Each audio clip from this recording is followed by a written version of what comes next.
একই মঞ্চে আমরা তিন বিশ্ব নেতাকে দেখলাম যাদের দুজনের উপর অসংখ্য নিষেধাজ্ঞা, কিম জং উন এবং ভ্লাদিমির পুতিন, একেবারে স্বৈরশাসক যাদেরকে বলা যায়। China has the money, China has the technology এবং চায়না হ্যাজ দি পাওয়ার, যেটা পৃথিবীকে নেতৃত্ব দিতে পারে। আমাকে মনে হয়েছে পুতিনকে ডোয়ার্ফ মনে হয়েছে তার কাছে। আমরা যদি রাশিয়ার কথা ধরি, আমরা যদি নর্থ কোরিয়ার কথা ধরি, আমরা যদি চায়নার কথা ধরি, তারা যে ঐক্যবদ্ধ হচ্ছে, তারা যে শোডাউনটা করার চেষ্টা করছে, সেখানে আমাদের আতঙ্কিত হওয়ার কতটা কারণ আছে, কিংবা আমরা কতটা আসলে আতঙ্কিত হওয়া উচিত বলে আপনার কাছে মনে হয়? যদি আমেরিকা আমাদেরকে এমনভাবে কোণঠাসা করার চেষ্টা করে, আমাদের এক হওয়ার দরকার সেটি যে হতে পারে, এবং চীন যে সেখানে নেতৃত্ব দেবে, সেই বিষয়টি অনেকটা পরিষ্কার হয়ে এসেছে। এবং ডিপ্লোমেসির অনেক কিছুই হয়তো নতুন করে সামনের দিনগুলোতে ভাবতে হবে যে এই শক্তিগুলো এক হয়ে গেলে সেটি আসলে কতটা থ্রেট হয়ে উঠতে পারে। প্রফেসর ডক্টর মহসিন ইউসুফ পাটোয়ারী, যেটি জানতে চাই আপনার কাছে, চায়না লম্বা সময় শুরুতে সাংহাই অর্গানাইজেশনের একটি সামিট সম্মেলন তারা করলেন, এরপর একই সময়ে তারা মিলিটারি প্যারেড করলেন, এবং এই দুইটি ঘটনায় একদিকে যেমন মোদিকে তারা নিয়ে গিয়েছিলেন, অন্যদিকে কিম জং উন তার কন্যাকে নিয়ে, যাকে বলা হচ্ছে নর্থ কোরিয়ার ভবিষ্যৎ লিডার হিসেবে বৈশ্বিক মঞ্চে প্রথমবারের মতো শোডাউন করলেন তার কন্যা, তাকে নিয়ে তিনি এসেছেন চায়নায়। এবং একই মঞ্চে আমরা তিন বিশ্ব নেতাকে দেখলাম যাদের দুজনের উপর অসংখ্য নিষেধাজ্ঞা, কিম জং উন এবং ভ্লাদিমির পুতিন, একেবারে স্বৈরশাসক যাদেরকে বলা যায়, তাদেরকে নিয়ে শি জিনপিং যা জানান দিতে চেয়েছিলেন সেটি তিনি কতটা জানান দিতে পারলেন? আপনাকে অসংখ্য ধন্যবাদ। হ্যাঁ, উনি আমার মতে সম্পূর্ণভাবে জানান দিতে পেরেছেন। আপনারা জানেন 1949 সালে যখন চেয়ারম্যান মাও সেতুং গণপ্রজাতন্ত্রী বাংলাদেশকে ডিক্লেয়ার করেন, তার 10 বছর পর 1959 সালে ঠিক একই রকম অবস্থা, যে মাও সেতুং, রাশিয়ান লিডার ক্রুশ্চেভ, হোসিমিন, ওনারা কিং উনের যে দাদা সেকেন্ড, ওনাদেরকে একত্র করেছিলেন একইভাবে। এখানকার প্রেক্ষাপটও 66 ইয়ার্স পরে প্রেক্ষাপটটা একই রকম, যে এই দেশগুলো এখনো যে পশ্চিমা যে শক্তি, আমরা ইউনাইটেড স্টেটস অফ আমেরিকার নেতৃত্বে যে শক্তি, এই শক্তির সামনে ওরা দাঁড়াতে চাচ্ছে। এবং এটা করে যে আপনি দেখেছেন যে এখানে সেন্টার অফ গ্র্যাভিটি বলেন, ফোকাল পয়েন্ট ছিল প্রেসিডেন্ট জি।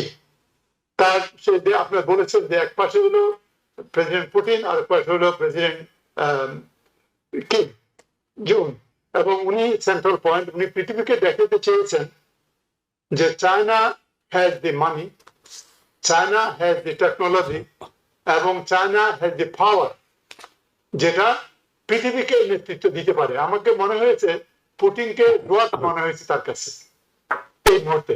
আসলে তাই, কারণ চায়নার যে ক্ষমতা, চায়নার যে জনসংখ্যা, যার জন্য আপনার ইউক্রেনের মতো ছোট একটা ওয়ারে আমি বলবো যে আপনার নর্থ কোরিয়া থেকে 10,000 থেকে 15,000 সোলজার নিয়ে যুদ্ধ করাতে হচ্ছে। তাদের জনসংখ্যা তেমন না, কিন্তু চায়নার সবকিছু আছে, মানি আছে, জনবল আছে, টেকনোলজি এগিয়ে আছে। সুতরাং এটা উনি পৃথিবীর কাছে দেখিয়ে দিতেছেন। এবং বর্তমান রাজনৈতিক যে প্রেক্ষাপট, অর্থনৈতিক প্রেক্ষাপট, যে ট্যারিফ, এই সিস্টেমে ভিত্তি করে তারা যে একত্র হয়েছে, যে সাংঘাই সম্মেলন, তার পরবর্তী সময়ে আপনার দেখেন এই জিনিসটা হয়েছে কি শত্রু বন্ধু এমন হয়েছে আর কি।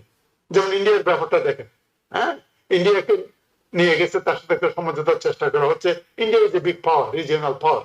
এই সব কিছু মিলে আমার কাছে মনে হয়েছে প্রেসিডেন্ট জিনপিং সেই সত্যিকার ভাবে উনি সাকসেসফুল হয়েছেন। ওনার যে বক্তব্যগুলো ভেরি স্ট্রং ছিল, যে চায়নাকে এখন আর কেউ ইন্টিমিডেট করতে পারবেন।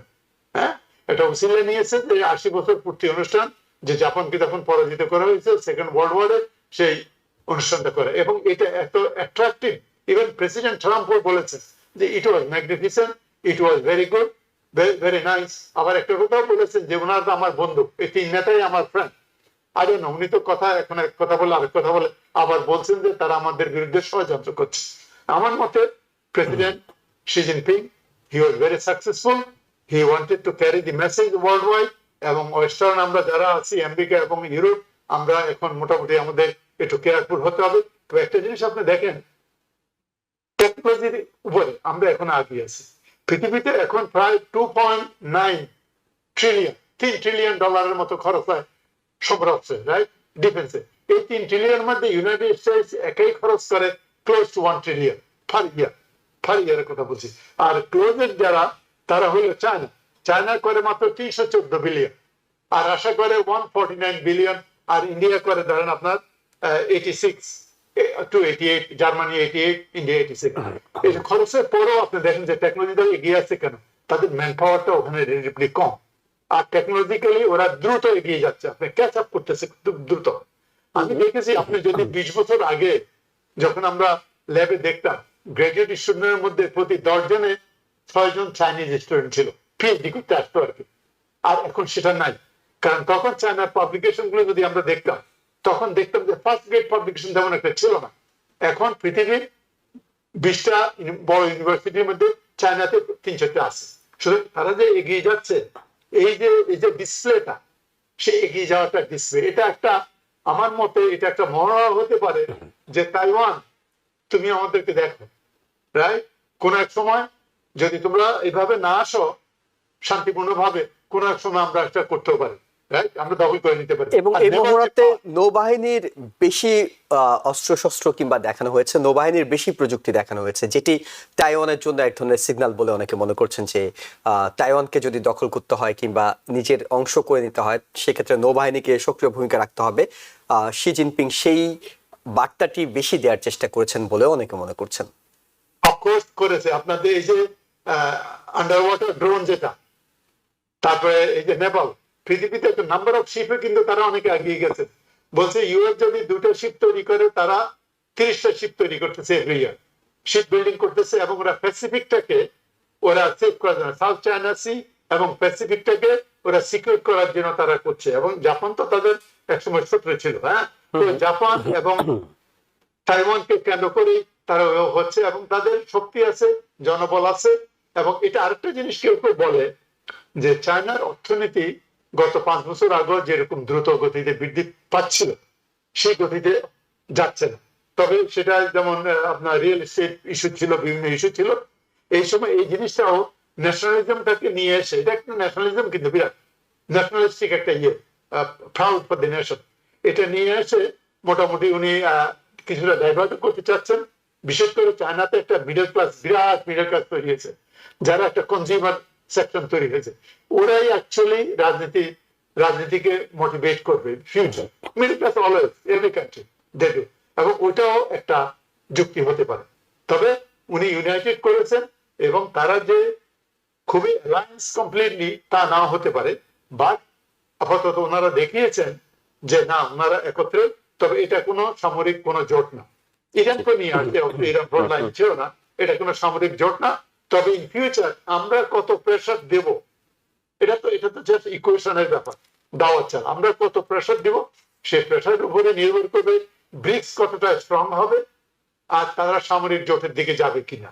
এই জিনিসগুলো আমাদের ভাবতে হবে, যাতে করে আমরা তাদেরকে অত বেশি কর্নার না করি, এবং কর্নার করলে ওরা একটা এক্সট্রিম ডিসিশন নিতে পারে।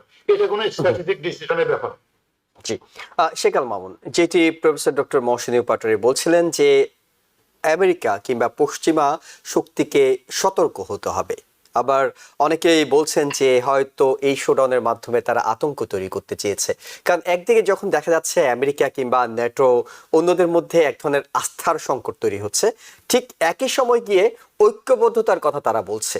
আমরা যদি ভারতকে নাও ধরি হিসেবের মধ্যে, কারণ ভারত হয়তো একটা কারণে চায়নার সঙ্গে এই বিষয়ে একমত হচ্ছে, সব বিষয়ে একমত নাও হতে পারে। আমেরিকার সঙ্গে বন্ধুত্ব নষ্ট করতে ভারত স্থায়ীভাবে হয়তো চাইবে না। কিন্তু আমরা যদি রাশিয়ার কথা ধরি, আমরা যদি নর্থ কোরিয়ার কথা ধরি, আমরা যদি চায়নার কথা ধরি, তারা যে ঐক্যবদ্ধ হচ্ছে, তারা যে শোডাউনটা করার চেষ্টা করছে, সেখানে আমাদের আতঙ্কিত হওয়ার কতটা কারণ আছে, কিংবা আমরা কতটা আসলে আতঙ্কিত হওয়া উচিত বলে আপনার কাছে মনে হয়?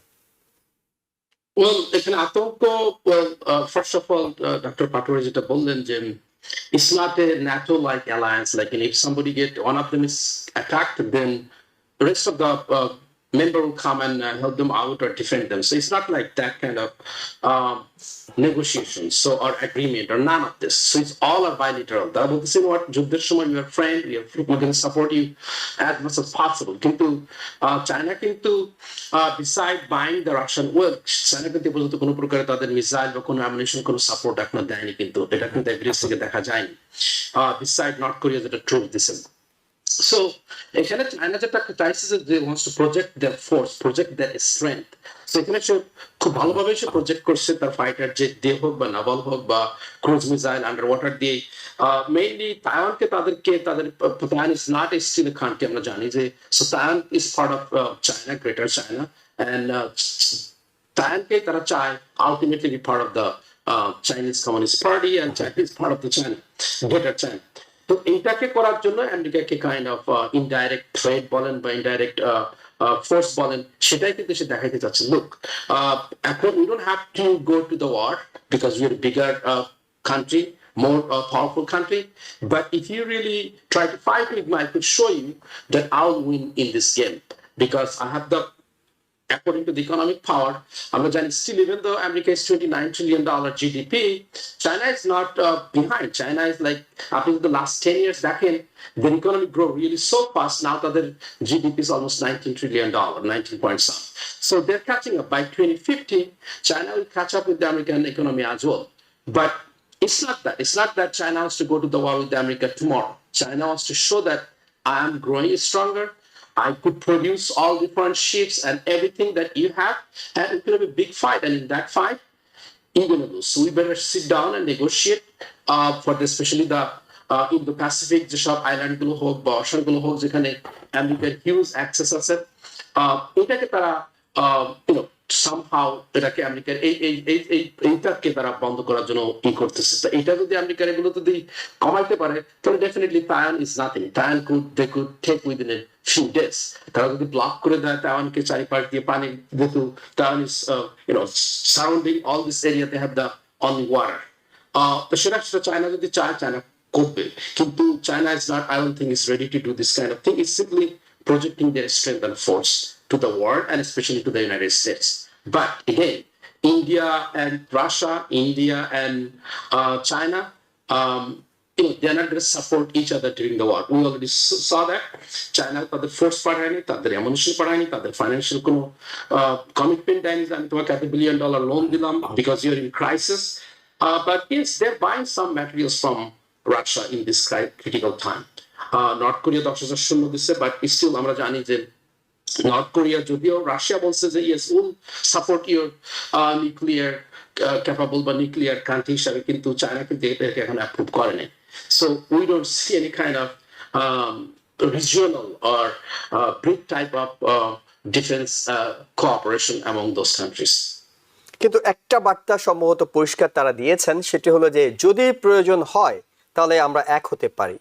অর্থাৎ যদি আমেরিকা আমাদেরকে এমনভাবে কোণঠাসা করার চেষ্টা করে, আমাদের এক হওয়ার দরকার, সেটি যে হতে পারে এবং চীন যে সেখানে নেতৃত্ব দেবে সেই বিষয়টি অনেকটা পরিষ্কার হয়ে এসেছে। এবং ডিপ্লোমেসির অনেক কিছুই হয়তো নতুন করে সামনের দিনগুলোতে ভাবতে হবে যে এই শক্তিগুলো এক হয়ে গেলে সেটি আসলে কতটা থ্রেট হয়ে উঠতে পারে।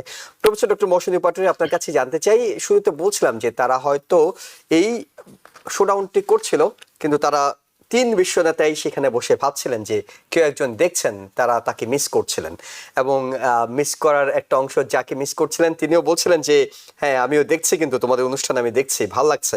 তো তার প্রতিক্রিয়া একটু দেরিতে পেয়েছি আমরা।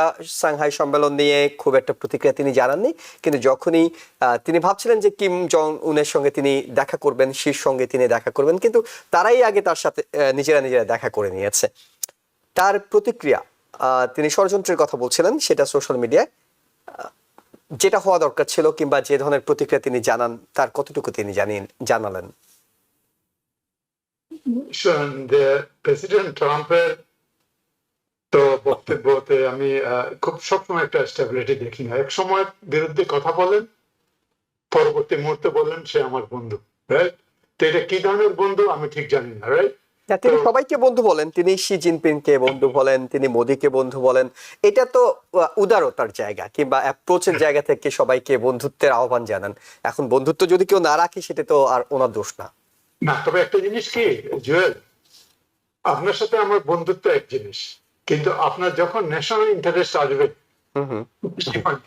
You are when you represent a country, আমি রিপ্রেজেন্ট একটা কান্ট্রি, তখন সিনারিওটা ডিফারেন্স, রাইট? আর এই জিনিসগুলো আমাদের যে এই দেশগুলো সম্পর্কে আমরা বলছি, এরা নিউক্লিয়ার কান্ট্রি, অল কান্ট্রি, চায়নাও নিউক্লিয়ার, রাশিয়া নিউক্লিয়ার কান্ট্রি। এবং এই জিনিসগুলোতে উনি যেভাবে যেমন একটা মিলিটারি প্যারেড করতে চাইছিল, ঠিক সেভাবে স্পেকটেকুলার চায়নার মতো করতে পারেননি।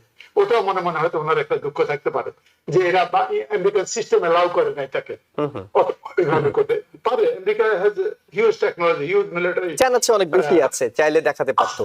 সবকিছু আছে, কিন্তু আর এই যে মামুন সাহেব যে বললো, ওখানে একটা কথা যে ওই যে রাশিয়ার সাথে যে যুদ্ধ ইউক্রেনে, রাশিয়ার ইউক্রেন যুদ্ধটা যদি সামহাউ রিজলভ হয়, তাহলে রাশিয়া কতটুকু চায়নাকে সমর্থন করবে, হ্যাঁ, বা কতটুকু এগিয়ে আসবে, এটা বোঝা মুশকিল।